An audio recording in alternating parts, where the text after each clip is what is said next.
I was approaching my 40s and realized I knew next to nothing about menopause. And I thought that was pretty strange given my educational background. And it turned out many of my physician friends also knew very little about menopause. And then I started talking to older women who said things like, I wish I had been warned. I wish I had known. I wish someone had told me about information and resources, and that the symptoms can start in one's late 30s, early 40s. And I thought I will tell my generation so that we're proactive, so that we're not caught off guard, we don't feel alone, and we know where to go for support and guidance. This is episode number 688 with Lauren Tetenbaum. We're going to talk today about menopause and perimenopause, how to support yourself, how to reclaim who you are when you're going through this challenging time that can definitely go better than you might think with the support of the right kind of information, which Lauren provides us with. I am Sandy Weiner. I'm a certified dating and relationship coach, and every week I bring you expert advice and real conversations about love, connection, and healthy relationships, especially in midlife and beyond. At Last First Date Radio, we believe it is never too late to go on your last first date. For more information on all my coaching programs, my courses, and my books, you can go to lastfirstdate.com. Before I bring on my guest, I want to invite you to join Your Last First Date. It is my Facebook group, and it is for women only, women mostly over 40. If you're under 40, you can join too.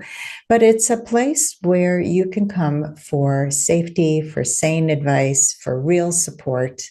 I am on that group every single day. I have 7 incredible monitors who help me keep this group safe and sane.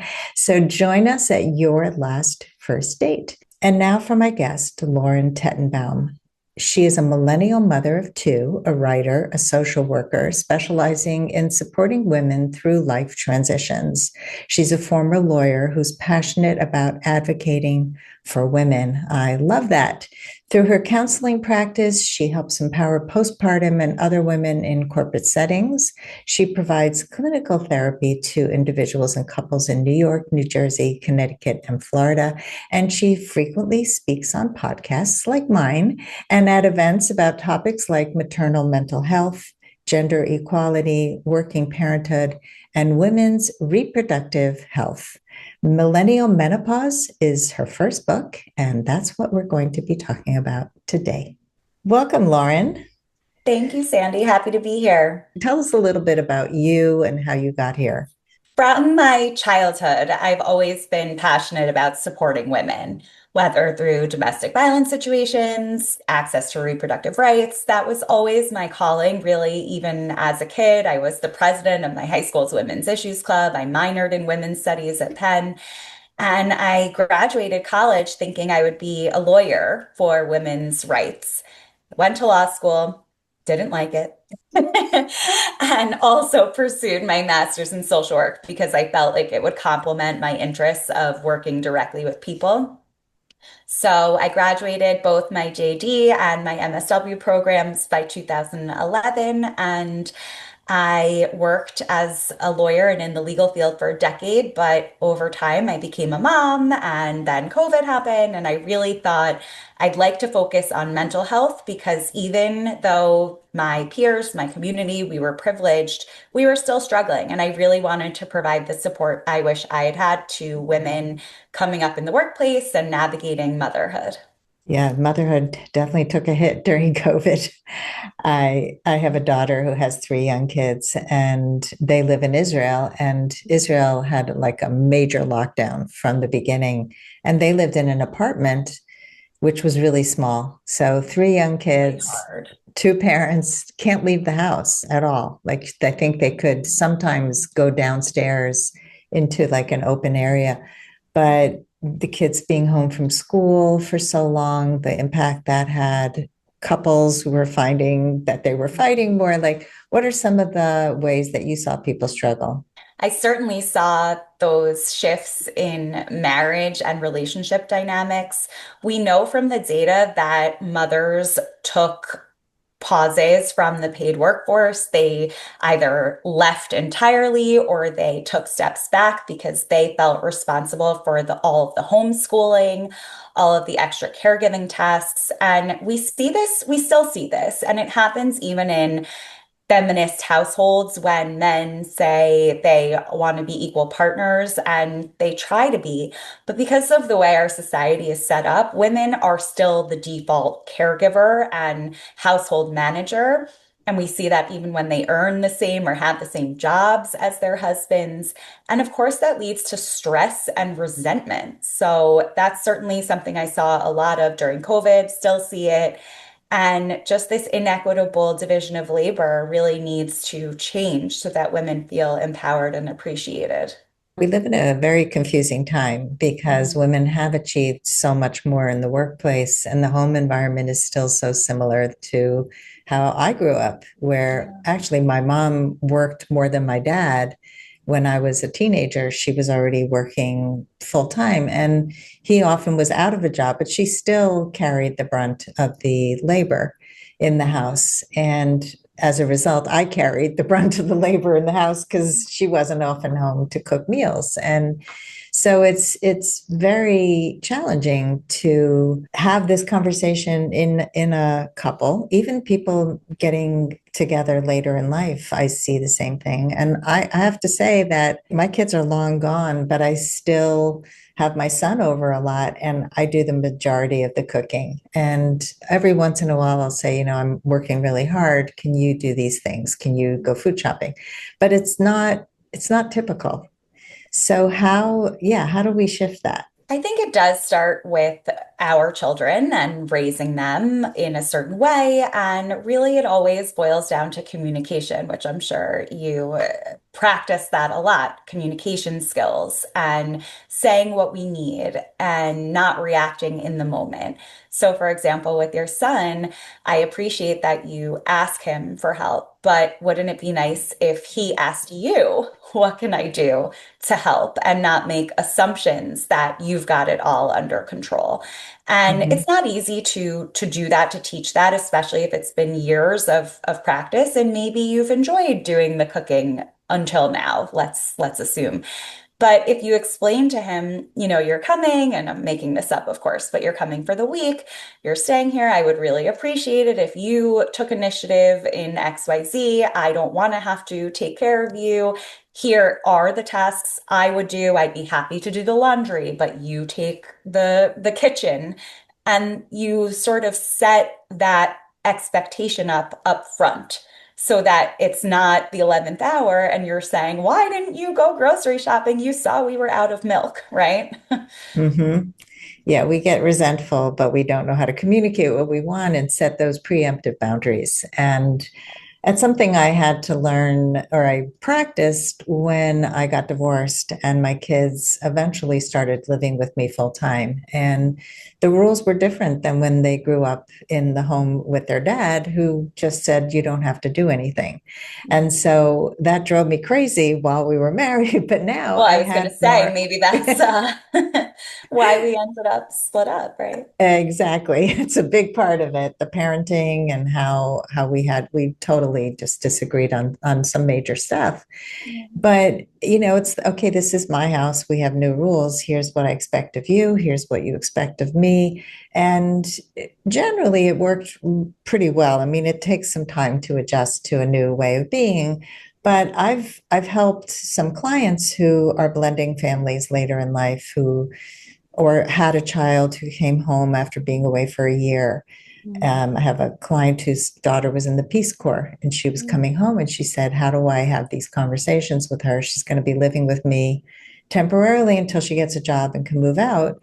And we had a great conversation about saying it in a loving way, but laying down the expectations at the beginning, not wait till you're pissed off and Mhm. resentful of something. And it worked out beautifully. I mean, she got a beautiful gift basket for her with all of her favorite things when she came home, put it on her bed.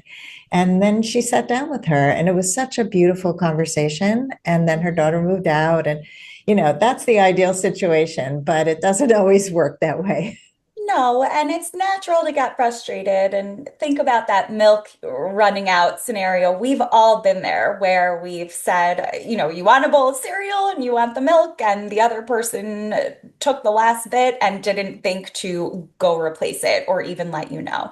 It's natural to be frustrated, but when we do set expectations proactively, it's a better way to communicate. And then there's always that opportunity to check in and readjust what our expectations need to be.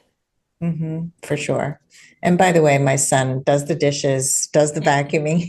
He does a lot of things without me saying anything. He does my leaf blowing and my gutters cleaning and so he earns his keep. But I still like when he helps out with the cooking sometimes and does the food shopping. So it is a conversation, but it's not an unbalanced relationship as happens so often with couples where you're doing everything and they're tired, they're working a job that maybe makes more money, and you think it's okay for them to do nothing when they get home, just like your grandfather did when he went fishing when he got home. And yeah, so we definitely need to change the conversation if we want to have changes. And want to have equitable partnerships. And equitable doesn't always mean equal, but it should feel fair. Correct. Yeah, because you don't want to walk around angry. So let's pivot a little bit to your book. This is your first book, Millennial Menopause, and it Yes. was really intriguing to me to put those two words together. um, so, how did you come up with the title? And tell us a little bit about why you wrote it. I'm a millennial. I was born in 1985 and I'm 40. And millennials are technically born between 1981 and 1996. So many of us are in our mid 40s or 30s, the majority. And we are aging, thankfully. And that means that we are approaching perimenopause, if not already in it. And I got inspired to research this topic because I was approaching my 40s and realized I knew next to nothing about menopause. And I thought that was pretty strange given my educational background, my interests. I read a ton. And I started asking questions, and it turned out many of my physician friends also knew very little about menopause. And then I started talking to older women who said things like, I wish I had been warned. I wish I had known. I wish someone had told me about information and resources, and that the symptoms can start in one's late 30s, early 40s. And I thought I will tell my generation so that we're proactive, much like the communication we just talked about, so that we're not caught off guard, we don't feel alone, and we know where to go for support and guidance. That's very smart and very true. I can tell you, as a postmenopausal woman, that I had a mother who was on hormone replacement therapy back when it became like, oh my God, she's going to die. She's going to get cancer. She's going to turn 94 in a week or two. So Mazel that's not tov. true, right? We just don't know. Like doctors would throw medication or they would say no medication Right. because, They were you just have scared. to go through it because of all the scares, right? So a lot of information was confusing when I was going through menopause. I was lucky I didn't go through terrible hot flashes or terrible symptoms of insomnia, things like that, depression. But I know people who really struggled. And there were things that I found out later on that I could have been doing, that I started doing about a year ago, including estrogen tablets internally, vaginally, which nobody ever told me about. I have the BRCA2 gene, so I was always assuming that that would be totally prohibited. Mm. And just having that conversation with my doctor and finding out, oh, you can do Have this. And options. yeah, you have options. And some people go the healthier, alternative medicine route. And I was speaking to a friend who did black cohosh and It's different not always herbs. healthier though. It's different. Okay. Yeah. So tell us some of what you learned along the way. Well, I learned so much, and I break it down in various topics in the book, including how menopause impacts us physically in perimenopause, how it impacts us post-menopause. Once you reach your final menstrual period, what are you at higher risk of, which can be Alzheimer's, heart disease, osteoporosis, I'm sure listeners are familiar with because it does impact so many women. I also talk about menopause in the workplace, menopause and mental health, menopause in men, and I do it in a way that I think and have been told is very relatable and it's fun. And I talk in a very pop culture infused voice because I want to normalize this conversation and this issue. And I learned a tremendous amount about the options that women have as they begin to feel symptomatic, which again can start and often does start in one's late 30s. As a psychotherapist, I was particularly struck by the fact that up to 70% of women experience mood changes during the hormonal fluctuations involved in perimenopause. That doesn't mean that they all have mood disorders like major depressive disorder, but that might mean that they're not happy, they're struggling, they're irritable, they're full of rage. Perhaps their marriages or relationships are being impacted. Many women do experience depression and even suicidality, and we don't have to be suffering in this way. And so, hormone therapy is certainly a much more accessible and safe and effective option than was previously thought. But as you mentioned, there are also alternatives, including lifestyle changes that, frankly, we all should be doing, like prioritizing our sleep, strength training, good nutrition, stress reduction, social connection, things like that. Yeah, not realizing what I needed to do for bone health. Now I see everybody's walking on with weighted vests and even very young people. Let's take a quick break to hear from our sponsors. This episode is brought to you by Amazon Music Unlimited.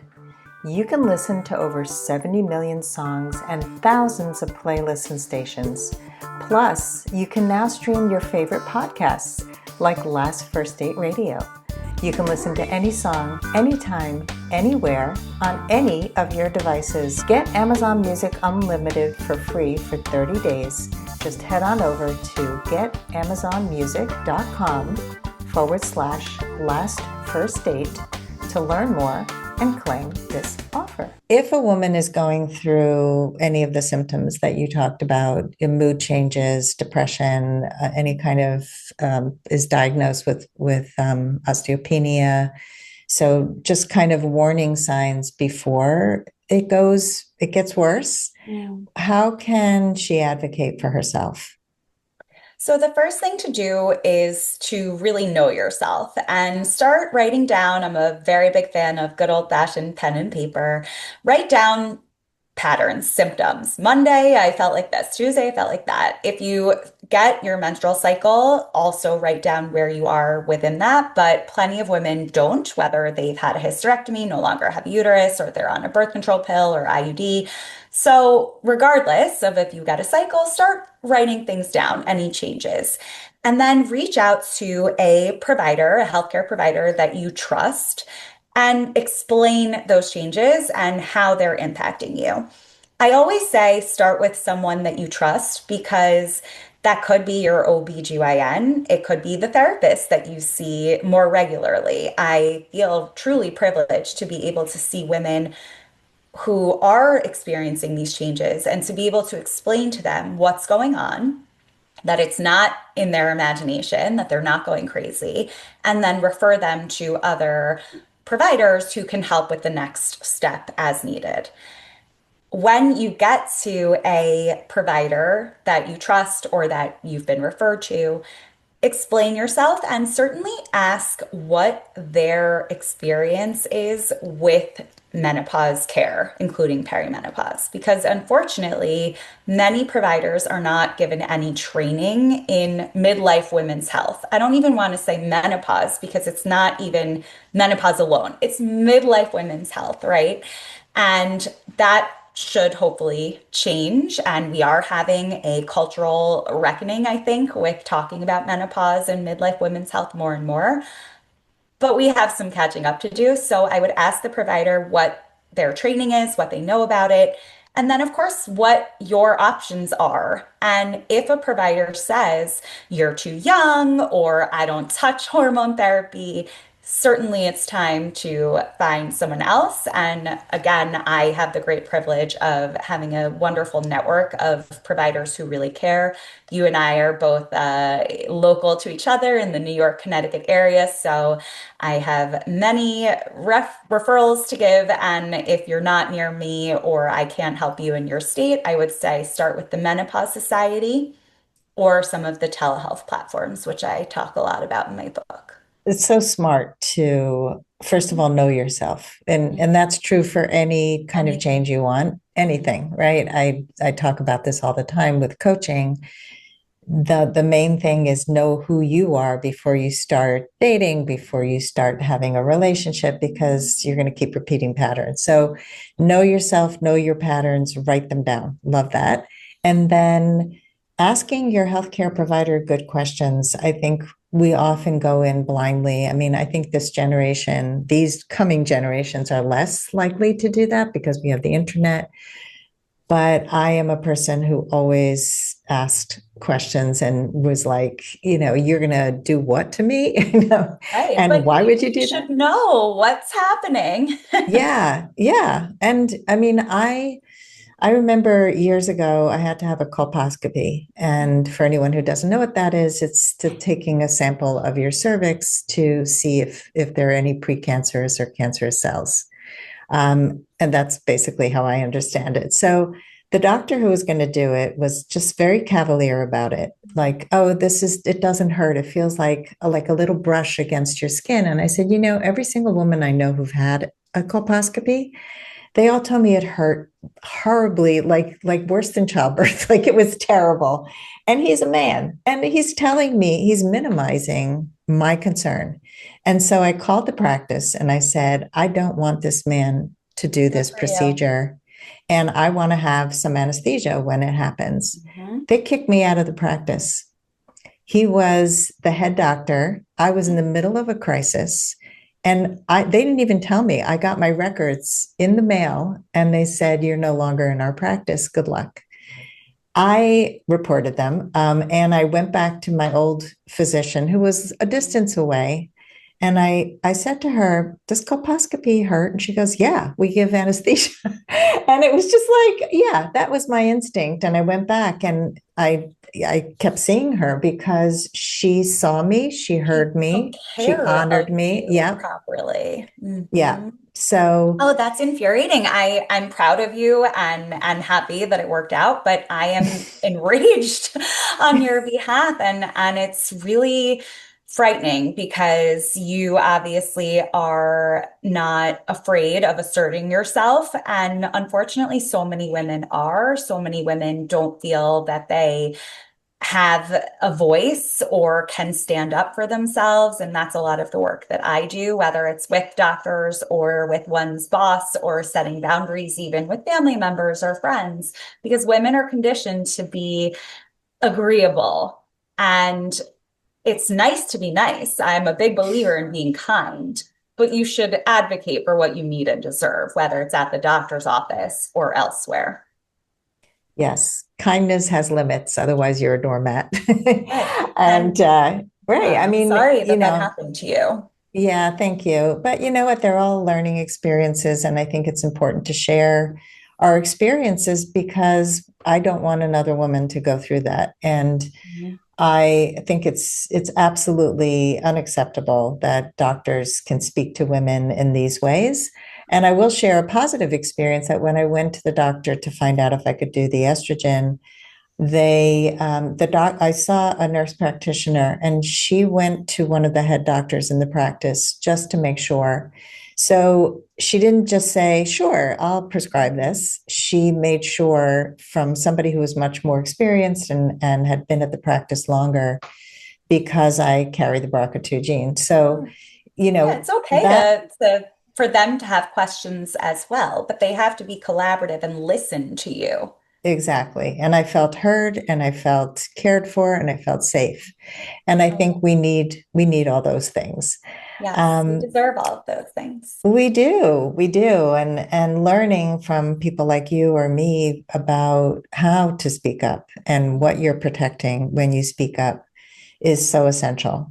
So just Absolutely. anybody who's listening, it's such a big passion of mine to empower women to have a voice, as it sounds like it's yours as well. Yes, I am Yeah. cheering you on, and it's not easy. We really are conditioned to be that way. We're told in the workplace, oh, she's aggressive for asking for the same salary that her male counterpart gets. That's absurd. And the more that we keep lifting each other up and teaching the next generation, our children, our sons included, to advocate for equity, the better off we all are. So I know that's why we do what we do, right? To help empower. Absolutely. Yeah. So let's talk a little bit about the mental health impact of menopause. It's not something that's talked about a lot. You mentioned that there could be mood swings, there could be some depression. Mhm. Can you talk a little bit more about that? Sure. I'll start sort of at the beginning, which is that many women report not feeling like themselves as their hormones start fluctuating. And because our healthcare system leaves a lot to be desired, they don't usually know that it's likely because of the estrogen and progesterone acting like roller coasters. And of course, at midlife, women tend to be stressed anyway. We're tired, we're working, we might have young kids, we might have teenagers, we might have parents that we're aging for, we might be striving in our careers and stressed by that. So it's sort of a perfect storm already. And then we have the chaos of the hormonal fluctuations. And women report feeling anxiety that they sort of never felt before. It's a different flavor. They maybe wake up in the middle of the night, their heart's racing, heart palpitations we hear frequently, but they can't pinpoint exactly what's going on. Some women, especially if they've had a previous episode of depression, and especially if it's that episode was around a reproductive event like puberty or the perinatal period, some women do get depressed during perimenopause. They might be 2 to 5 times more likely, more at risk of depression. We see a lot of rage, a lot of irritability. The joke is that women start to hate the sounds of their husbands chewing, which, we laugh about, but it's a reflection of extra kind of sensory sensitivity. Women report feeling overwhelmed, they report feeling overstimulated, and then many report feeling like they can't control how they communicate about it. I've heard many women say, a demon took over. I started yelling at everybody. I didn't want to yell, but I couldn't help myself. And then you have the guilt, and it's a cycle, and it takes a really big toll on women's mental health and interpersonal relationships. Wow. That's interesting also with the connection to having another episode of depression that was related to hormone fluctuation. Postnatal depression was really misunderstood for so long. And many women suffered unnecessarily for a long time. But you're right that this often occurs at a time of stress anyway, and Mhm. where you're raising a young family and your kids are growing up and you've been married for a while and you might have some discourse with your spouse and or maybe you're divorced at this point and you're going through something with that. I got divorced around the time I was going through menopause, right before. And luckily, as I said, I didn't have any really bad symptoms, but it's hard to go through and it's hard to go through without people understanding. And I think that when people don't feel so alone and they can get the proper support, they're not made to feel like they're hysterical, which is a word rooted in the So womb. gendered, yes. Yes. Yeah, I'm so tired of especially men calling Yeah. women crazy and insane and the mood swings. And I've talked about this before in the podcast, but when I first started dating, I noticed a pattern of men who said, My wife was hysterical. She had Red mood swings. She was flag. right. Yeah. She was crazy. And Mm, all the women were saying, my husband was a narcissist. I mean, it was mhm. just like so common. And Yeah, I always said, like, which came first, the chicken or the egg? You're right. in this situation. This guy is taking no responsibility for his part, and Mhm. women are cuckoo crazy. So let's talk about men here. Let's talk about and men. I have a chapter dedicated to men in my book because men are a part of this conversation. Yeah, so what should men know about menopause? They should certainly know the basics, and many don't. And again, I don't blame them. We're not taught it, but we're calling you in to learn about it. We should say, so that everyone's on the same page, menopause, which is marked by the 1 year anniversary following the last menstrual period, usually happens at the age of 51, 52 in the United States. But perimenopause, which is typically that mood swing period, can start even a decade prior.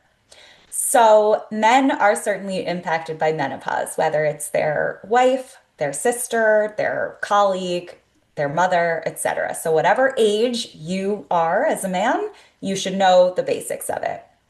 And I think that the most important takeaway or action item for men to learn is to be compassionate and curious. You don't have to have all the answers. You don't need to be a hormone therapy expert, but you do have to say, how are you and how can I help you? And that doesn't mean that your, mood swinging spouse can yell and scream at you and you have to take it for 10 years. But you should be able to say, you're not really acting like yourself.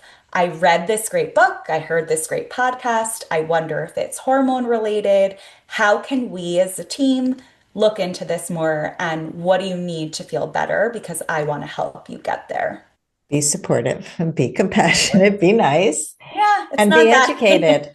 Right. Right. But educate yourself. And Educate yourself. yeah. So first the woman has to know herself, and Yeah. then she can help her husband know her or her Yes. brother or her uncle or have him read your book and read the chapter. But yeah, I think, being kind, compassionate, and curious, that would be a marriage saver right there. Right, exactly. This isn't, something specific to menopause. It can also be in the postpartum period. Just you notice that the woman you knew is not acting like herself. And of course, you don't want to say something like calm down because that never goes over well. No. But just, hey, I've been, and it's okay to put it on an outside resource like a book or a podcast. I read about this. I thought it was interesting. I thought maybe that could be what's going on here. I'm here to help you. And I hear that And a I, lot from brothers, actually, which I hmm. find really interesting and wonderful because they know their sisters well too. That's so interesting. Mhm. I think the other thing that happens when somebody's going through something is I'm just thinking of it in terms of triggers. Mhm. And when we know ourselves really well, we can tell the other person what we need from them when we're going through something. Yes. And so I think that's also part of the conversation is when I'm like this, I don't want you to say, calm down.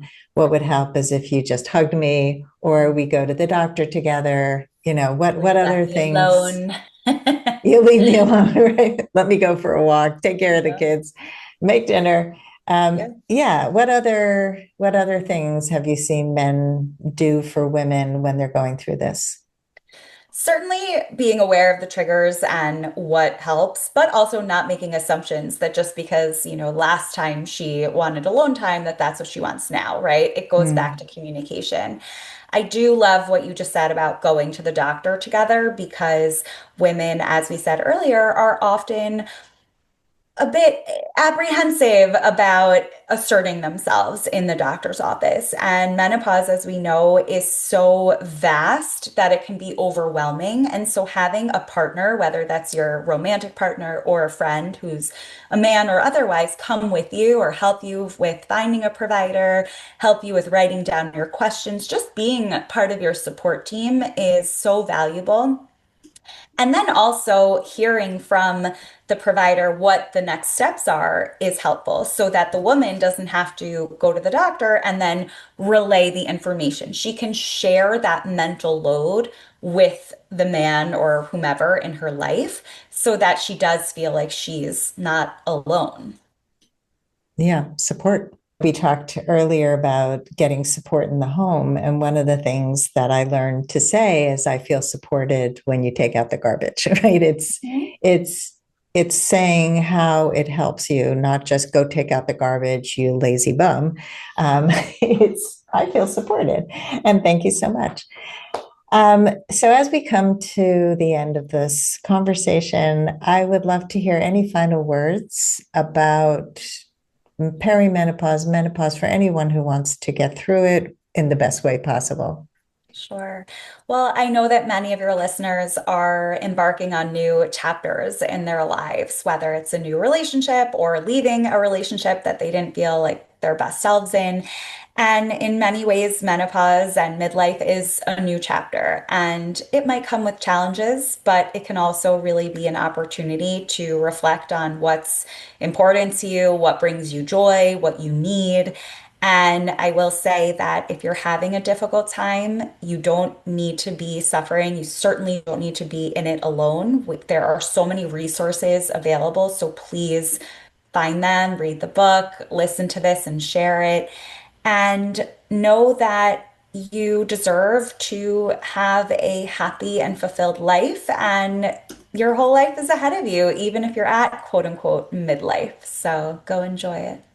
I love that. You deserve it. And, I've had clients who have had painful sex after Yes, menopause, thank you for bringing perimenopause. that up. Yeah, we didn't talk about the whole sexual piece, but Yeah. it can be really hard to bring up. It can be embarrassing for women to talk about, especially with a new partner. Mhm. Some people refuse to use lube.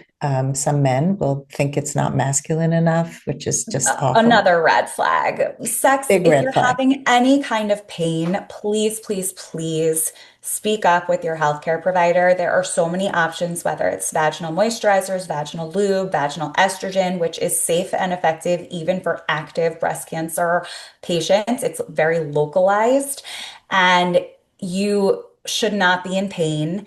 It can be common because menopause basically means the loss of estrogen, which can lead to the tissue drying out and the vaginal canal getting shorter, but you don't have to suffer. And if you have a partner who's not willing to help you feel better or have intimacy with you in other ways, we have a problem and you deserve much better. Absolutely. Great final message for anybody listening. And again, empowered, just empowering women to advocate for themselves in every possible way. Thank you so much, Lauren. This has just been a wonderful conversation. You're a font of information for women who are going through some challenges and they don't have to do it alone. Can you share how people can find you? Sure. I am a therapist licensed in New York, New Jersey, Connecticut, and Florida, but I speak all over about women's mental health and reproductive health. And I am traveling, so you can check out where I will be next on my website and also get my book. You can go to millennialmenopause.com or message me on Instagram as the CounseLaur, counselor, but Laur for Lauren. That's so cute. Thank Well, you. thank you. Thank you, Lauren. And best of luck with all your travels and all your speaking gigs, and keep inspiring women to advocate for themselves and to be empowered. Thank you. And thanks everybody for listening today. If you love our show, please give us a high rating and review on Apple Podcasts, Spotify. Leave us a comment. I love your comments. Share this with a friend. And as always, here's to your last first date. If you are ready to get unstuck, gain new tools, become more empowered, and finally find your last first date, I'd love to talk to you. Fill out an application to be considered for a complimentary half-hour love breakthrough session at lastfirstdate.com/application.